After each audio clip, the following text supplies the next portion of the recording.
berlatar belakang sejarah Kesultanan Mataram, menggetarkan, mendebarkan, menggelorakan semangat, cinta, dan perjuangan umat manusia yang ingin menyibak misteri kehidupan ini. Cerita ini ditulis dan diolah oleh Bu Nergis Muriono, pengarah cerita dan naskah Agung Bahrodi, ilustrasi musik Haris Sabar, teknik dan montase Jamie Mumu, dengan sutradara Ferry Fadli. Kali ini mengetengahkan episode ke-13 dengan judul Dwi Rupa Janma.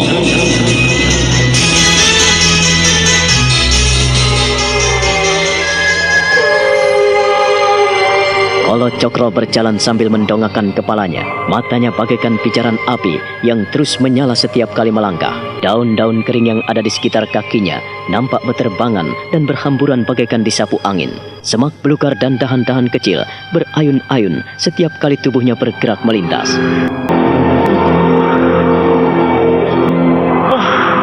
Cari kalian, bayi kembar, di mana kalian berada? Dan aku tidak akan berhenti sebelum melihat kalian.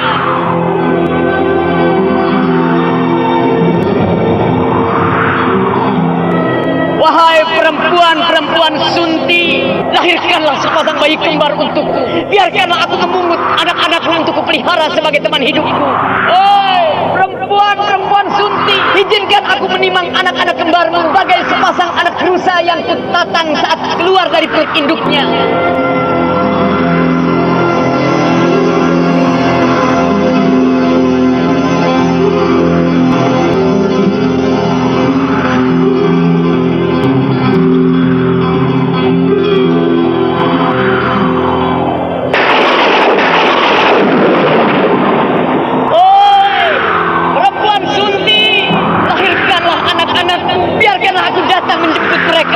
Lihatlah, aku datang dalam kelegaan, sibuk malam, ku tepi siang untuk menyongsong anak-anak kembarmu. Dengarlah seruanku, wahai perempuan Sunti.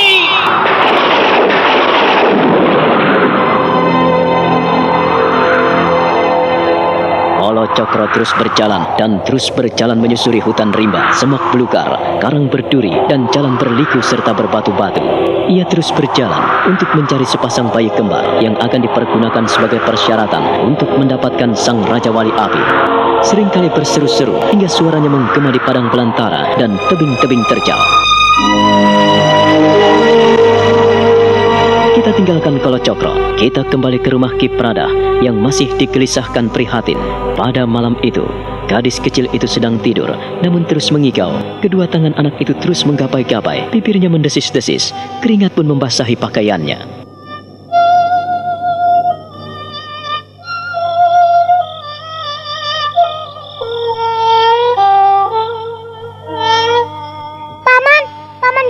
Paman gembel jelek, ini aku, prihatin. Datang lagi ya, Paman? Do anakku. Paman, aku di sini, kemari. Paman jelek, kau bau, Paman. Pasti Paman tak pernah mandi. Do, prihatin, anakku. Jangan membuat ibumu cemas, Yang Geria. Siapa yang kau panggil? Paman jelek, Paman gembel jelek. Kemari, mana daun jati itu? Berikan padaku, Paman. Do, besok pagi ibu ambilkan daun-daunan jati muda. Nah, tidurlah anakku. Tidurlah. Ini sudah larut malam, anakku. Tidurlah ya. Bagaimana, Do? Badannya panas sekali, Kek. Tapi ia menggigil. Ya, belum juga tidur. Ia mengigo, Kek. Seringkali mengigo. Aku takut, Kek. Apa yang harus kita lakukan? Paman gembel, kemana kau pergi, Paman? Katanya mau datang kemari. Ayo, Paman. Kita memetik pucuk-pucuk daun jati lagi ya, Paman. Agar bisa kupakai untuk bermain, untuk memerahkan tangan-tanganku. Ayo, Paman. Ayo, kemari. Do, prihatin. Bagaimana, Kek? Ia terus mengigo. Aku takut sekali, Kek. Tenanglah, Do. Tenanglah. Jika anakmu menghadapi masalah seperti ini, ku minta kau jangan panik. Begini saja. Buka bajunya baik-baik. Nanti tidak masuk angin, Kek. Tidak usah kau kompres. Biarlah kakek yang menangani. Badannya panas sekali. Kek, aku takut sekali, Kek. Sudahlah. Berusahalah untuk tenang, Do. Kau jangan panik. kita mohon kehadirat Yang Maha Kuasa agar anakmu cepat sembuh. Hah? Tenanglah. Paman Gembel, Paman Gembel. Oh, Paman Gembel. Paman, turunkan aku, Paman. Aku takut, Paman. Turunkan aku, lepaskan aku, Paman. Turunkan aku. Duh Gusti Yang Maha Agung, mohon kehadiratmu, mohon kemurahanmu. Kami tidak menginginkan cobaan hadir di tengah kami. Jikalau ini ujian darimu, berikanlah kami kekuatan untuk menghadapinya.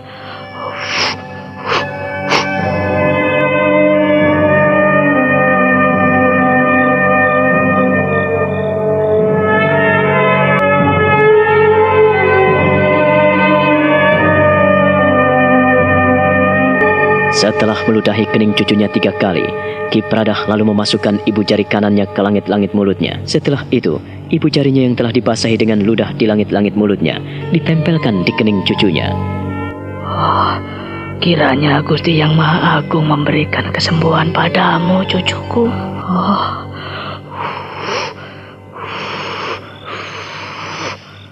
Kek, Biarlah, kau tunggui. Kakek berjaga-jaga di luar.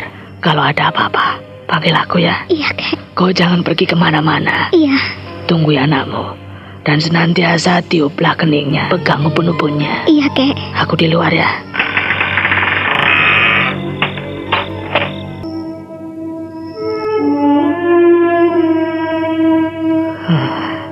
Siapa sebetulnya si Gembel itu? Kakek sendiri yang melihat, kok tanya aku. Aku kan tidak tahu. Ia seperti manusia gaib. Saat aku menghampirinya dan mengancamnya, ia lenyap begitu saja. Apa Kek? Ya, saat aku menghampirinya, ia raib dari hadapanku. Dan aku tidak bisa melihat kemana ia pergi. Ia lenyap, hanya meninggalkan desir angin. Oh, mengapa kau tidak mengejarnya? Bagaimana aku mengejarnya? Sedang arahnya pergi pun aku tidak tahu. Ini benar-benar aneh. Aku sampai penasaran dibuatnya. Belum lagi hilang penasaranku. Sekarang aku dibuat kebingungan oleh Prihatin. Ia masih mengigau, Kek. Iya, ia mengigau dan memanggil-manggil Paman Jelek. Paman Jelek? Iya, Paman Jelek adalah orang yang menggendongnya dan mengajaknya melompat-lompat setelah memetik pucuk-pucuk daun pohon jati.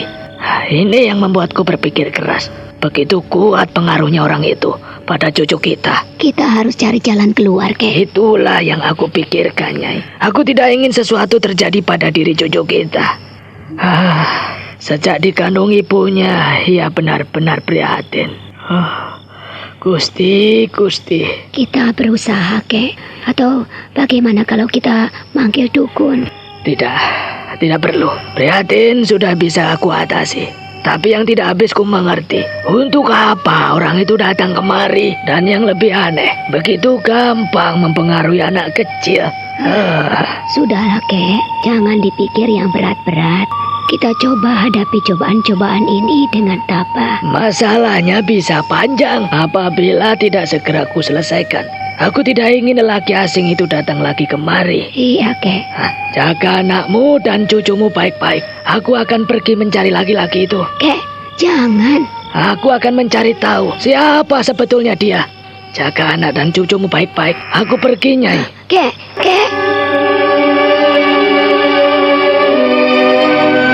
Ki Pradah bangkit dan meninggalkan Nyai Pradah. Ki Pradah terus berjalan menuju ke pintu depan.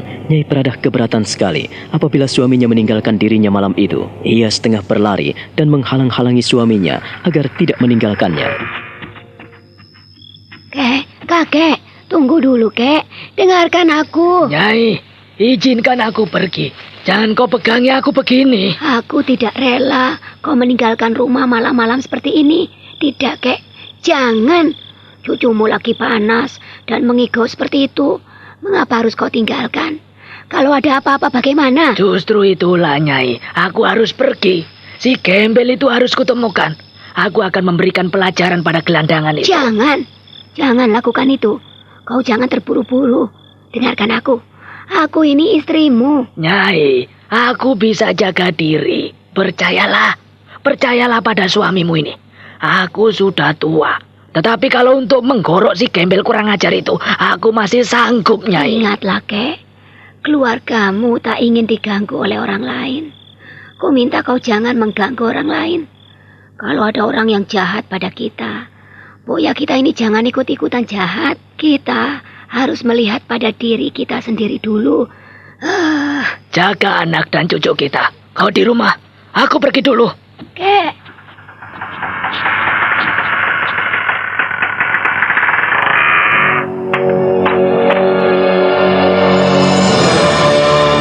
Ki Pradah tidak menghiraukan istrinya lagi.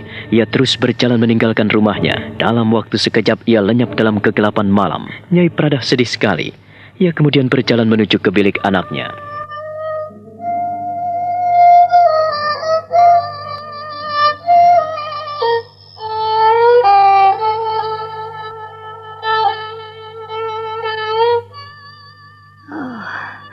Bagaimana keadaan anakmu, Nduk? Masih panas, Mbok. Nduk. Ada-ada saja yang datang pada kita. Aku tidak tahu mengapa bisa seperti ini jadinya. Aku sendiri tidak tahu, Mbok. Mengapa cobaan demi cobaan sering datang pada kita. Paman. Jangan tinggalkan aku, Paman. Paman. Prihatin, Nduk. Siapa yang dipanggilnya? Aku benar-benar khawatir apabila yang terjadi adalah sebangsa pelet yang datang ke desa ini. Paman. Oh, jangan pergi, Paman. Duk, bangun ya, Ger. Bangun, Ger. Ger, prihatin. Sudah, jangan kau bangunkan, Duk. Tidak, Mbok. Dia terlalu lama mengigau. Aku harus membangunkannya. Prihatin, Duk. Bangunlah, Duk. Ini aku, ibumu. Oh, aku di mana? Ini ibumu, Duk. Kita di rumah. Bangunlah. Bukalah matamu. Bangunlah ya, Duk ya. Ini nenek, Prihatin. Ini nenek. Ini ibumu. Aku tak mau diganggu.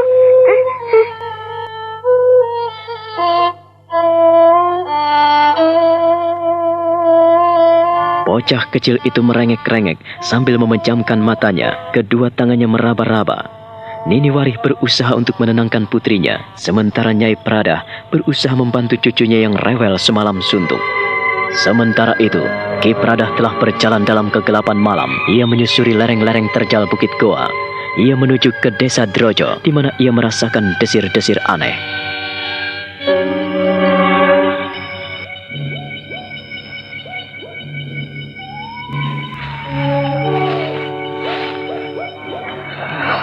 Gusti Yang Maha Agung, mohon petunjukmu.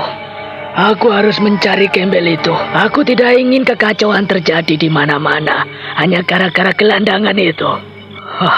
Di mana kau gelandangan tengik? Kalau kau orang peletan, nampakkanlah dirimu jika kau ingin mengacaukan keluargaku.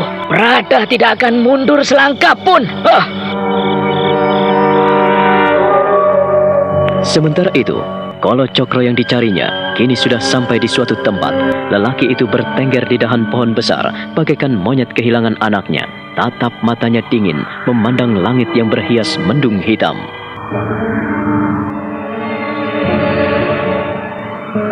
Langit, awan yang melintas ditiup angin, sampaikan pada Raja Wali Apiku. Aku masih berjalan, mengembara menembus kegelapan untuk mendapatkan kesukaannya. Wahai cakrawala malam, taburkan kembang-kembang pujian untuk Raja Waliku yang bersemayam di istana maut. Aku, Kolo Cokro, akan datang kepadanya mempersembahkan minuman dan makanan kesukaannya. Wahai bumi, biarkan embun-embun hinggap di pucuk-pucuk daun. Biar memberi kesegaran bagi perempuan-perempuan yang mengandung. Biarkan mereka melahirkan bayi-bayi mungil untuk Raja Waliku. Kang, dengarlah Kang. Iya, aku dengar orang berseru-seru Kang. Siapakah gerangan orang itu Kang? Mana aku tahu. Ayo, kita dekati ke arah tempat seruan orang itu.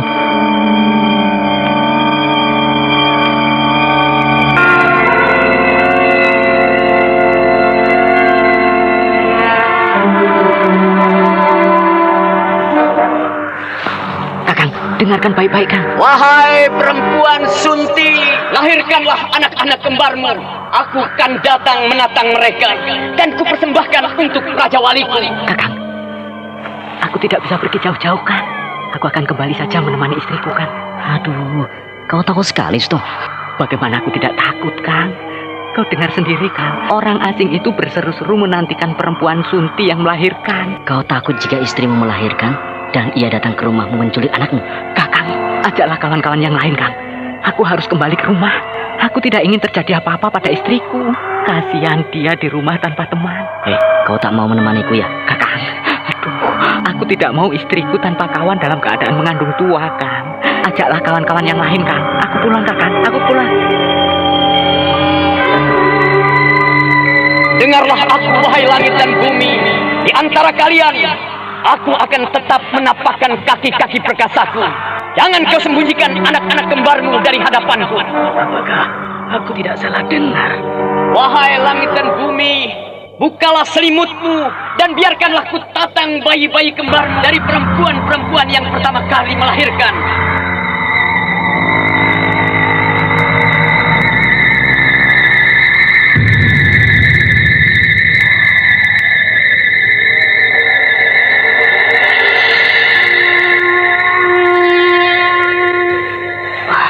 Mungkinkah suara setan? Ku dengar suara itu. Ku kenali suara itu. Tapi jika manusia, mengapa ia harus berkeliaran di malam buta? Ki Pradah terus berjalan menyusuri semak belukar, menyibak hutan rimba. Ia terus mengelilingi seluruh dusun goa sampai ke sudut-sudutnya. Bulu kuduknya terasa merinding saat binatang-binatang malam memamerkan suaranya. Dalam sepintas, ia melihat kelebatan hitam yang ada tak jauh dari tempatnya berdiri, dan seruan orang di kejauhan membuatnya semakin gemetaran.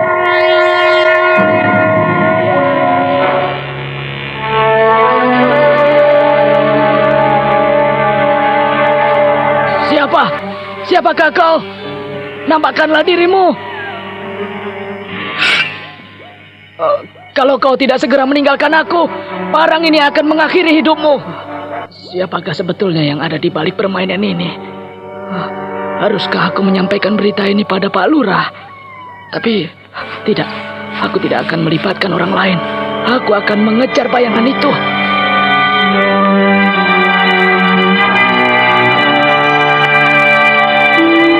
Ki Pradah terus berjalan sambil menggenggam erat parangnya. Matanya yang telah tua itu tidak kalah dengan mata serigala malam.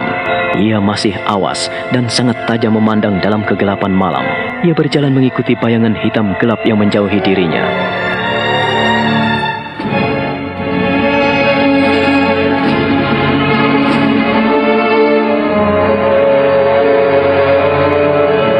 Sementara itu, di desa Ndrojo telah terjadi sesuatu yang membuat penduduk desa tercekam. Malam itu, Nyai Sriti sedang melahirkan anaknya.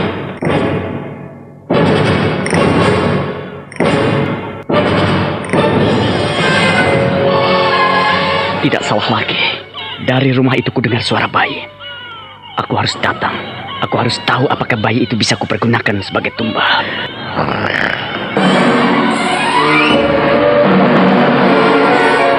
Bayi yang sedang lahir itu akan kugunakan sebagai tumbal untuk mendapatkan Raja Wali Sakti tungganganku.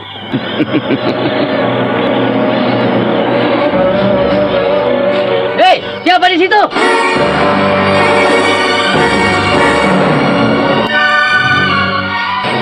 Parat, ada juga yang melihatku. Apa maunya? Hei, siapa kau? Siapa di dalam kegelapan itu? Kalau kau tidak mau bersuara, kau akan mampus. Akang, ayo kita kepung. Ayo, kita akan mengepungnya. Kawan-kawan, mengepung tempat ini. Jangan sampai maling itu lolos. Yuk. Ayo semuanya menyebar. Cepat. Jangan biarkan dia lari. Siap. Kalian ke selatan. Akan ke timur. Mereka membunuh. Celaka 12. Tidak ada jalan lain kecuali memperingatkan mereka. Ayo, maju. Berhenti.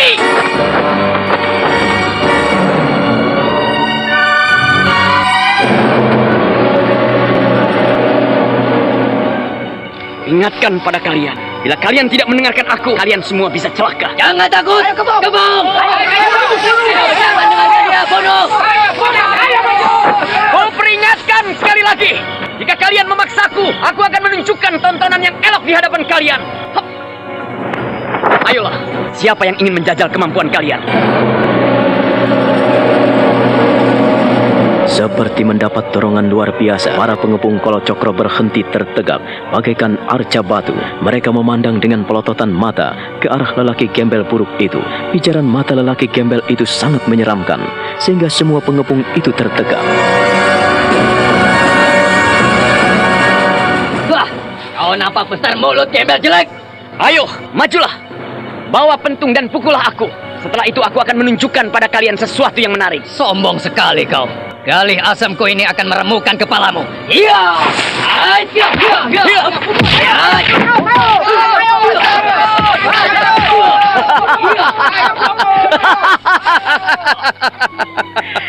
Kenapa kau berhenti?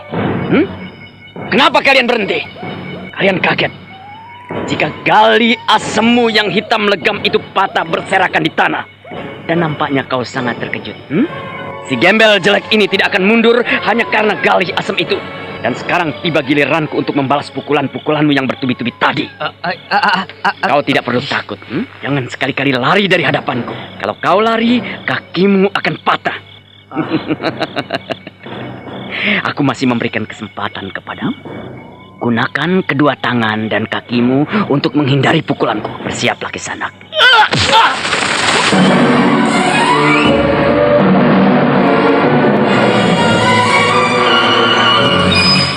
Para penduduk desa Ndrojo itu tidak percaya dengan apa yang mereka lihat. Di bawah sinar obor yang menyala-nyala, mereka menyaksikan bagaimana kepala salah seorang warga dusun Ndrojo pecah hancur berantakan karena tertampar oleh tangan si gembel itu. Semuanya mendadak beringas, mata mereka berkilat-kilat. Mereka menahan amarah yang amat sangat. Gigi mereka gemeretuk.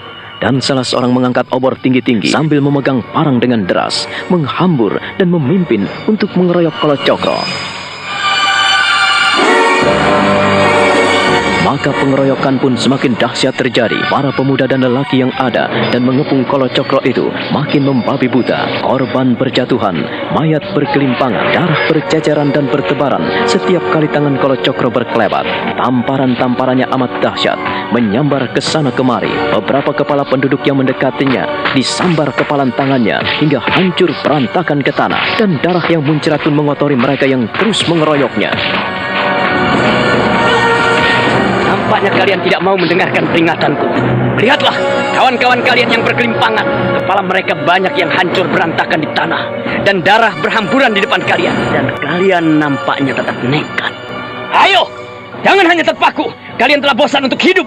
Majulah! Oh manusia iblis! Aku memang iblis dari ujung neraka. Dan aku bisa cepat mengirimmu ke sana bila kau menghendakinya. Tetapi apabila kau masih sayang pada nyawamu, pergilah dari sini dan menyingkirlah. Jangan ganggu aku.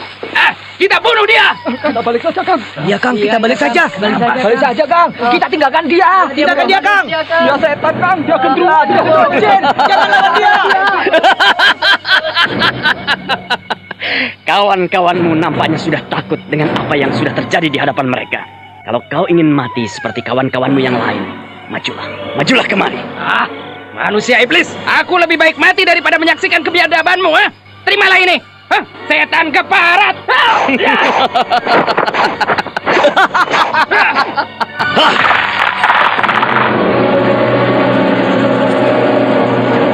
Tidak ada artinya lagi. Terimalah ini.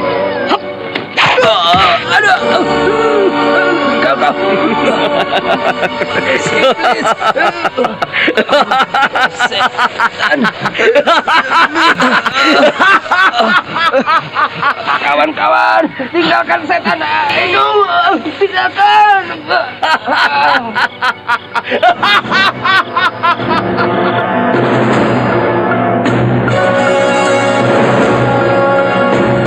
Orang yang tidak mendengarkan peringatan Kolocokro itu akhirnya rubuh ke tanah dengan mata mendelik. Ulu hatinya tertembus mata pedangnya sendiri yang telah patah dan dilemparkan Kolocokro begitu dahsyat. Lemparan dengan tenaga dalam dengan sentilan ujung jarinya. Orang itu mendelik tanpa nyawa lagi.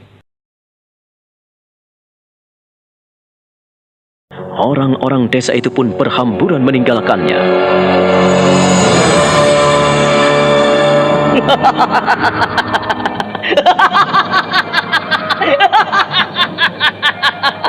Aku manusia iblis. datang dari kekelaman ujung neraka, telah menunjukkan pada kalian bahwa akulah manusia dikjaya yang harus kalian dengarkan suaraku. Jika kalian tidak mendengarkan kata-kataku, maka kalian akan binasa di telan bumi ini. Kawan-kawan yang telah mati, selamat jalan untuk menuju ke alam maut. Selamat jalan untuk perjalanan panjang ke neraka jahanam.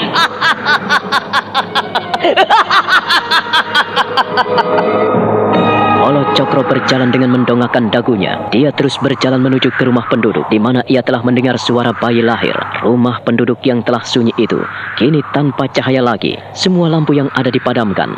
Namun kalau Cokro tetap berjalan menuju ke rumah itu, dalam kegelapan, matanya makin tajam dan menyala bagaikan mata burung hantu.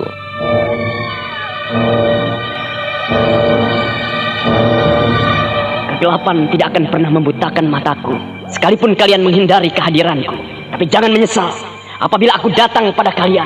Aku Raja Kegelapan yang akan merenggut siapapun penghalang langkahku. Kalian telah menghinaku, maka terimalah sesuai dengan apa yang kalian perbuat. Diam, Le, diam. Jangan mengeluarkan suara, Le. Ada hantu, Le. Kakang Suto, Ya, ada apa sebenarnya, Kang? jangan bicara. Bayi mungil, kau telah menyambut kehadiranku. Kau songsong aku dengan merdu suaramu. Bayi mungil yang baru membelah rahim ibumu. Marilah datang kemari. Kan ku kembangkan kedua tanganku dan kulentikkan jari jemari hingga menari-nari untuk menyambutnya. Bayi mungil yang masih suci, aku datang menjemputmu. Aku datang mengambilmu untuk membawa ke alam kesempurnaan. Olo Cokro menghentikan langkahnya. Kedua tangannya mengembang seperti menyambut sesuatu. Jari jemarinya digerak-gerakan bagaikan tari-tarian gaib. Tangan kirinya yang tanpa ibu jari itu nampak bercahaya mengerikan, bagaikan bara yang terus membara. Ia terus menari-narikan jemarinya, dan sekonyong-konyong dari rumah itu melayanglah sesosok yang aneh. Sesuatu yang belum diketahui wujud apa sebenarnya yang melayang ke arahnya. Benda yang melayang itu seakan-akan mengendarai segumpal kabut. Bayi mungil yang masih suci, datanglah kemari. Datanglah.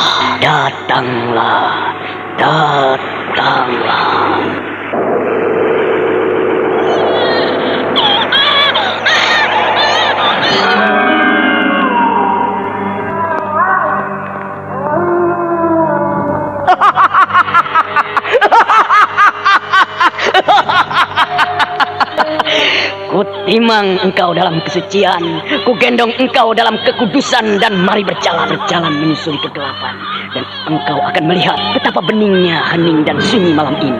Anjing dan serigala hutan melolong panjang menyambut kehadiran kita, dan burung-burung hantu pun memamerkan suaranya. Mereka melengking ingin membelah suara malam, seperti kerinduanku saat membelah rahim ibuku.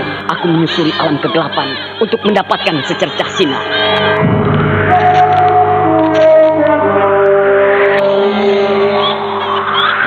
Wahai bayi suci, kutimang engkau dan kubawa kau berjalan menyusuri kegelapan, dan engkau adalah persembahan suci. Panggillah sang Raja Wali Api dengan lengkingan suaramu. Terus menangislah dan panggillah sang Raja Wali Api untuk datang kemari menyongsong kita, agar mau menjadi tunggangan Olo Cokro yang merindukan nyaman punggungnya. Raja Wali Api, aku datang dengan kesukaanmu. Raja Wali Api, aku datang dengan darah suci. Raja Wali Api, aku datang padamu. Olo Cokro terus berseru-seru.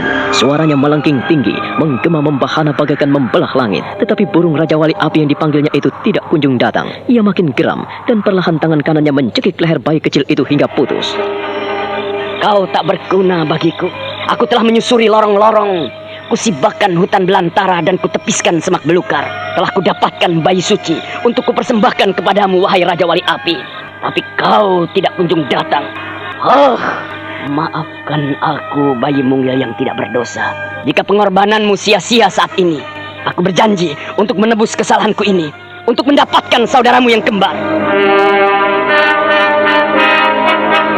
Olo Cokro meninggalkan begitu saja bayi yang tergeletak di tanah. Manusia itu nampak kehilangan rasa kemanusiaannya. Ia menyusuri kegelapan, melanglang untuk mencari sepasang bayi kembar. Dan ia semakin marah karena persembahannya tidak diterima oleh sang Raja Wali Api. Dan di pondok mungil itu, sang ibu jabang bayi pun menangis sendu saat menyadari anaknya sudah tidak ada di tempatnya.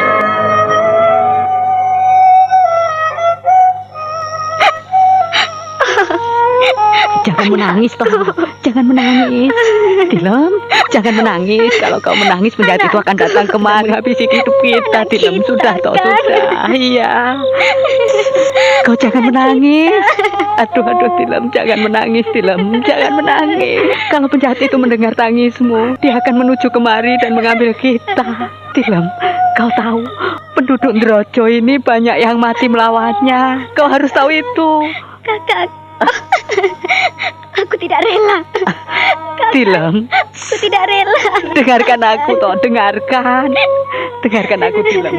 Kita telah mendengar bagaimana suara jahanam itu. Kau tahu, ia mengancam akan membunuh siapapun yang menghalangi tindakannya. Kita tidak ingin mati konyol toh. Kau kira aku tidak kehilangan anak kita? Kakak, aku sulit menerima semua ini. Iya. Aku tidak bisa menerima, Kang. Tilem, dengarkan aku toh, dengarkan aku. Sudah, jangan menangis. Baru saja ia hadir di antara kita, Kakang. Gusti, tolonglah kami, Gusti. Setelah menangis, menjerit dan terpekik, perempuan itu akhirnya pingsan dalam pelukan suaminya. Si Suto dengan penuh kasih sayang mendekap istrinya yang tidak sadarkan diri. Dalam dadanya bergumpal sejuta kemarahan, tapi ia tidak berdaya setelah melihat sendiri apa yang dilakukan Kolo Cokro terhadap para penduduk yang telah melindungi mereka. Oh, mengapa bisa begini? Sadarlah, Tilem. Wo, tangi ya, Wo. Ingat ya, Wo, ingat ya. Oh, keterlaluan.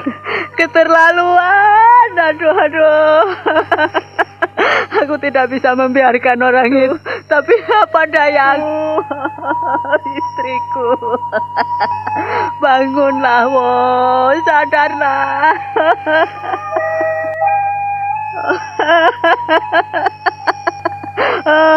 Mengapa harus kita alami, Wo? Aku akan membalas dendam. Aku tidak akan membiarkan, Wo.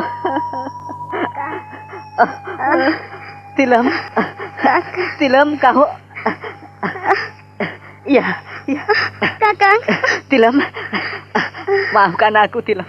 Jika aku tidak bisa membela anak kita. Dia adalah setan yang datang ke dunia ini. Maafkan aku, Tilem. Kakang. Iya. Kakang. Anak kita, Kang. Kiranya Yang Maha Kuasa mendengarkan jeritan hati kita. Terkutuklah orang yang telah membunuh bayi kita, Wo. Maafkan aku, Tilem. Aku tidak bisa membela anak kita. Aku tidak bisa melindunginya. Kakang. Iya. Suto semakin erat mendekap istrinya yang baru saja siuman. Namun perempuan itu nampak lemah sekali karena ketakutan dan kesakitan sehabis melahirkan bayinya. Kini ia hanya ditemani suaminya seorang diri, sebab orang-orang yang mengasihinya telah mati di tangan Kolo Cokro. Sementara itu, Kolo Cokro terus mengembara, menyebar maut. Ia terus berjalan, menyelusuri lorong-lorong, menyibak semak belukar dan rimba raya, keluar masuk kampung, dan setiap langkahnya adalah tebaran malapetaka.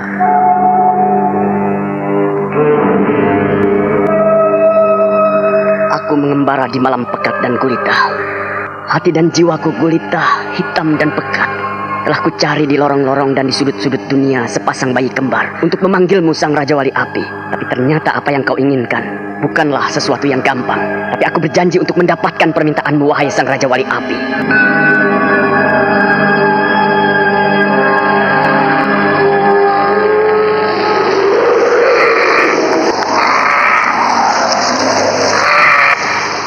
Wahai Raja Wali Api, janganlah kau datang kemari apabila kau tidak menghendaki aku memanggilmu.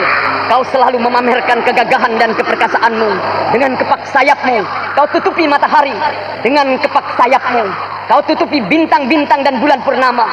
Bumi menjadi gelap, buana menjadi gulita oleh kembang sayapmu yang perkasa. Hanya nyalamu yang senantiasa berpijar bagaikan bara di antara jelaga.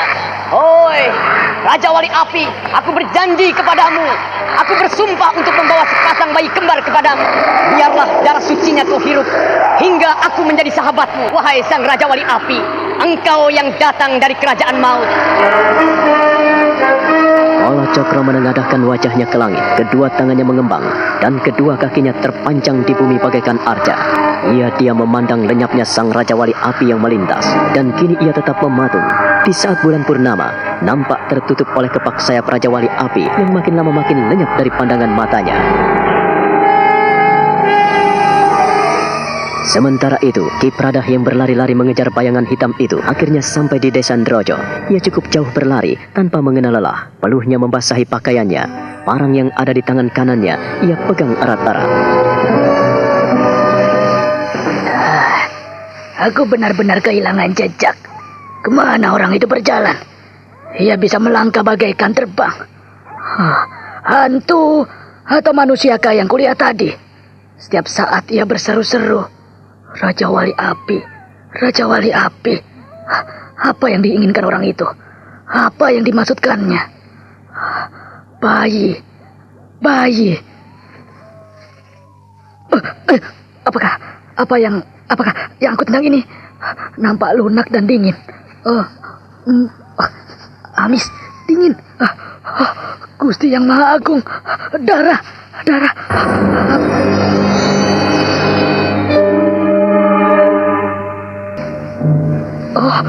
Aduh Gusti, di mana-mana terdapat mayat. Darah berceceran dan beramburan di mana-mana. Aduh Gusti.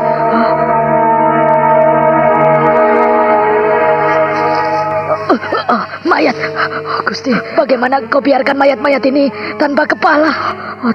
Otak berceceran di mana-mana. Kakiku basah dan kotor oleh darah dan otak.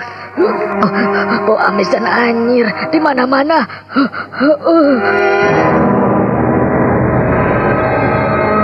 Aku berjalan menyusuri malam. Aku menelusuri lorong-lorong kegelapan. Aku berjalan di atas genangan darah. Biarkan darah-darah suci berhamburan menyucikan sukma-sukma kecewa. Biarkan aku berjalan. Jangan halangi aku untuk melangkah. Bayi kembar suci, kemarilah. Aku akan peluk dan buai kalian. Menyongsong titian kita ke alam maut. Alam para jahanam menabur dendam. Kurang ajar, ia sudah pergi jauh. Ia benar-benar iblis, bukan manusia. Mendengar suaranya, aku selalu terhenti dan tak mungkin melangkahkan kakiku. Jantungku berdetak makin cepat dan bergemuruh. Sesungguhnya ia memiliki kekuatan melebihi manusia biasa. Gusti, siapakah orang itu? Mengapa kau kirim manusia jahat kemari? Kek, jangan pergi kemana-mana. Aku tak ingin terjadi apa-apa padamu. Cucumu sedang sakit seperti itu. Masa kau tinggal? Ya, kau benar, Nyai. Tapi orang itu tak boleh dibiarkan pergi begitu saja. Aku harus bisa menangkapnya. Dengan gerakan bawah sadar, Ki Pradah menjatuhkan diri dan merangkak di rerumputan. Ia perhatikan semak belukar bergoyang-goyang tak jauh dari tempatnya. Ia makin merunduk dan menajamkan matanya dalam kegelapan. Muncullah dari belukar puluhan serigala.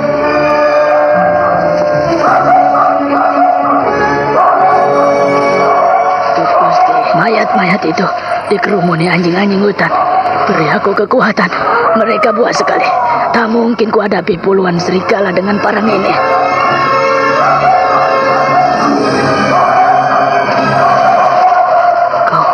Kau mau makan aku? Ku tebas batang lehermu baru tahu rasa kau. Mendekat, kau akan mati. Jangan. Kau juga serigala maut dari dasar neraka. Rasakan ini.